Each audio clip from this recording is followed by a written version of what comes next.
18 তারিখ ছিল লাস্ট বৃষ্টি হয়েছে এই বছর, তারপরে আর বৃষ্টি হয়নি। আমাদের কাজের মাসি দেখো উঠোন ঝাড় দিচ্ছিল, উঠোন ঝাড় দিতে দিতে পড়ে তার অবস্থা দেখো, এই দেখো, ঠিক আছে?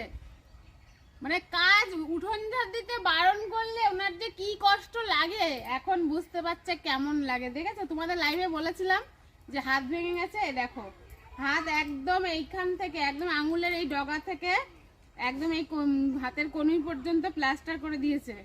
আর সে যে কি কষ্ট, সামনে ছিলাম আমি দেখেছি, কি কান্না করেছে, যদি মনে থাকে আর ঝাঁটা ধরবে না। আর ধরবে কি, এরপরে হাতে জোরই পাবে না, হাত তো ভেঙে গেছে যতই হোক, মানে একদম ভালো হাত আর একবার ভেঙে গিয়ে যতই পরে ঠিক হোক প্লাস্টার করে, এ তো সারা জীবন কষ্ট ভোগ করতেই হবে, আর ধরতে পারবে না। কি হবে? যেটুকু পারবে তো করতেই হবে। যেটুকু পারবে করবে। তোমাদের কার কার কাজের মাসি লাগবে তোমরা কিন্তু নিয়ে যাবা, ঠিক আছে? একটু সুস্থ হলে সবার বাড়ি গিয়ে গিয়ে উঠোন ঝাড় দিয়ে আসবে।